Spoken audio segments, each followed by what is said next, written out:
Magandang umaga. Sa aksyon ngayon, nakatutok ang buong puwersa ng News 5 ngayong araw ng nakatakdang pagbitay sa 3 OFW sa China. Patuloy ang pakikipag-ugnayan ng Department of Foreign Affairs sa China na binabantayan ang kasalukuyang lagay ng mga OFW sa death row. Para sa update, makakausap natin live si Marlene Alcaide. Marlene?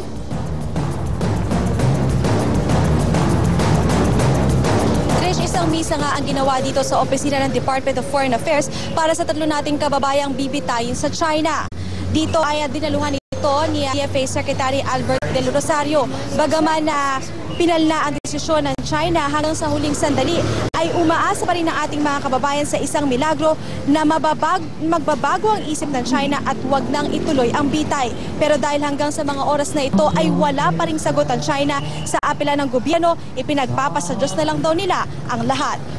Trish, kung susundin natin yung schedule na ibinigay ng China sa Department of Foreign Affairs, sa mga oras na ito ay nakapag-usap na o nakapagkita na sina Sally Villanueva at Ramon Credo at ang kanilang mga kaanak. At kasalukuyan na ring isinasagawa ang promulgasyon kina Credo at Villanueva. Sa mga oras ding ito, sa kabilang banda naman ng China sa Shenzhen ay tapos na ang promulgasyon kay Elizabeth Batain at kasama na niya ang kanyang mga kaanak matapos ang mahabang panahon ng pagkakawalay. Pagkatapos ng promulgasyon nga Trish, kina Credo at Villanueva at matapos rin ang may isang oras na nakasama ni Batain ang kanyang kaanak, idediretso na sila sa isang special room kung saan isasagawa ang sentensyang kamatayan sa tatlo nating kababayan. Trish?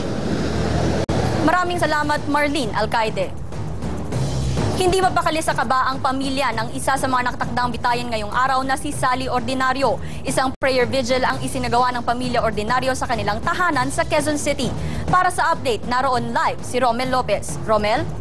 Hello. Romel?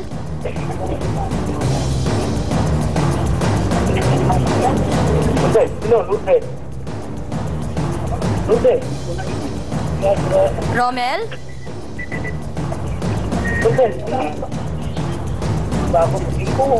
Romel, si Trish to. Kumusta ang lagay dyan sa Quezon City?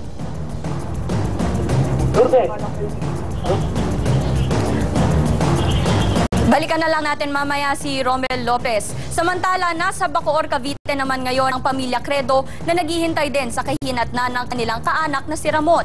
Pero ang mag-inang Credo kagabi pa raw nawawala. Makakausap natin live si Maricel Halili para sa update. Maricel?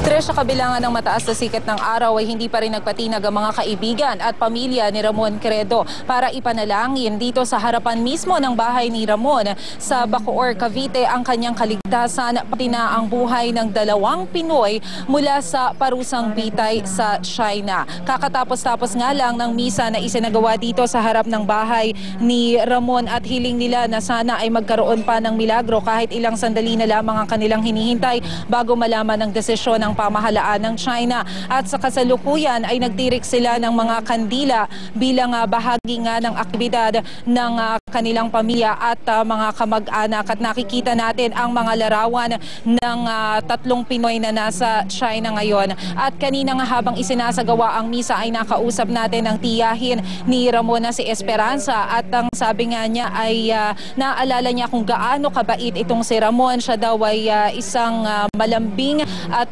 mabait na pamangkin at ito nga hilingan ng tiyahin ni Ramon na sana daw ay wag lang daw si Ramon ang maparusahan, pati yung recruiter daw na nagkumbinsi dito para magbitbit ng droga ay dapat daw habulin ng otoridad para naman maging patas ang laban. Trish?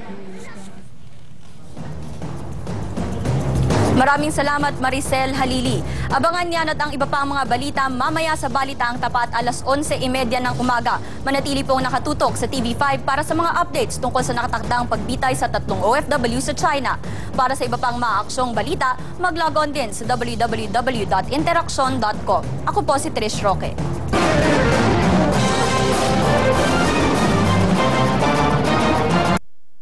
We're back!